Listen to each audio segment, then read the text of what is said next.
যাত্রা শুরুর দিনে বেলা বাড়ার সাথে সাথে যাত্রীর চাপ কিছুটা বেড়েছে। এ বিষয়ে বিস্তারিত জানাতে কমলাপুর রেল স্টেশন থেকে যুক্ত হচ্ছেন সিফাত শাহরিয়ার।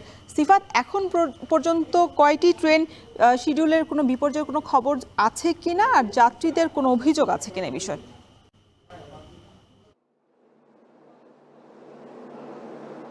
যাত্রীদের কিছু অভিযোগ এই মুহূর্তে আমরা পেয়েছি, তবে ভোর থেকে ছিল না।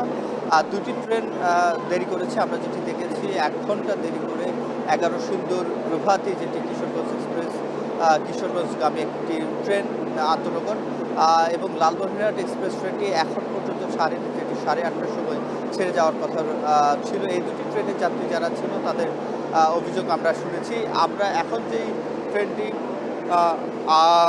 দেখছি সেই ট্রেনটি একতা এক্সপ্রেস, এটি পঞ্চগড়গামী একটি ট্রেন, এটি 10টা 15 মিনিটের সময় ছেড়ে যাওয়ার কথা রয়েছে। এবং যে দুইটি ট্রেনের কথা বলছিলাম, যে 11 সুন্দর গোধূলি, সেটি 1 ঘন্টা দেরি করেছে, এবং বুড়িবাড়ি এক্সপ্রেস, যেটি লালমনিরহাটে তার গন্তব্য, সেটি 2 নম্বর প্ল্যাটফর্মে এখন পর্যন্ত দাঁড়িয়ে আছে।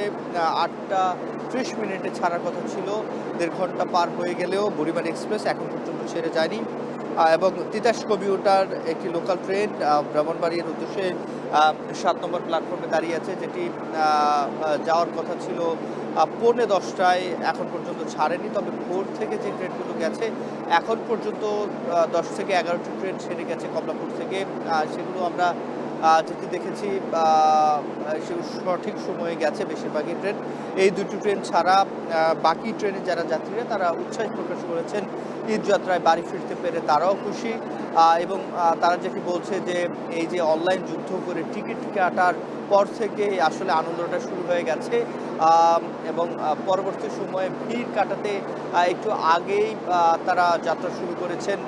এবং যেহেতু জানেন আজকে ঈদযাত্রার প্রথম দিন, ট্রেনে চড়ে প্রথম দিন একেবারে উপচে পড়া ভিড় নেই, বলা যায় চাপ সামাল দেওয়ার মতোই। এবং রেলওয়ে কর্তৃপক্ষ আমরা যেটি দেখেছি সকাল থেকে তাদের যে চেকিং ব্যবস্থা সেটি রেখেছে, 3 স্তরের চেকিং ব্যবস্থা তারা রেখেছে। এবং এই 3 স্তরের চেকিং ব্যবস্থার মধ্য দিয়ে বিনা টিকিটে কেউ যাতে যেতে না পারে, সেরকম সকল ধরনের যেই ব্যবস্থা সেটি তারা করেছে। এবং আমরা যেটি দেখছি যে একতা এক্সপ্রেস ট্রেন যেটি রয়েছে সেটি এই যে 5 নম্বর প্ল্যাটফর্মে দাঁড়িয়ে আছে। এবং আমরা এছাড়া জামালপুর এক্সপ্রেস যে ট্রেনটি সেটি রয়েছে। এই যে এখন পর্যন্ত প্ল্যাটফর্মে আরও 4টি ট্রেন অপেক্ষায় রয়েছে। বাকি যে 10 থেকে 11টি ট্রেন ছেড়ে গেছে, সেসব যাত্রীদের সাথে আমরা কথা বলেছি। আমরা যেটি দেখেছি যে অনুমোদিত বেশিরভাগ যে ট্রেনগুলো রয়েছে, বলা যায় এক্সপ্রেসওয়ে ট্রেন, যেগুলো আন্তনগর যে ট্রেনগুলো, সেই আন্তনগর ট্রেনের যাত্রীদের জন্য 25% স্ট্যান্ডিং যেই টিকিট, সেই 25% স্ট্যান্ডিং টিকিট কাটার যে ব্যবস্থা, সেটিও কিন্তু বাংলাদেশ রেলওয়ের পক্ষ থেকে রাখা হয়েছে। এবং এই স্ট্যান্ডিং টিকিটের বাইরেও আন্তনগর যেটি ট্রেনগুলো রয়েছে, সেগুলোর বাইরেও যে মেল কমিউটার ট্রেনগুলো রয়েছে, সেই মেল কমিউটার ট্রেনেও স্ট্যান্ডিং টিকিট রয়েছে।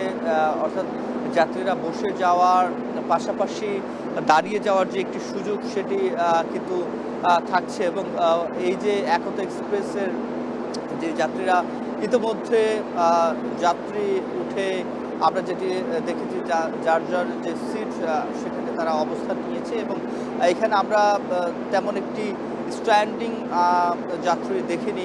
আজকে যেহেতু প্রথম দিনের বলা যায় যে কিছুটা যাত্রীর চাপ কম, তবে বেলা বাড়ার সাথে সাথে আমরা দেখেছি ভোর থেকে সকাল যত গড়িয়েছে তত যাত্রীর সংখ্যা বেড়েছে।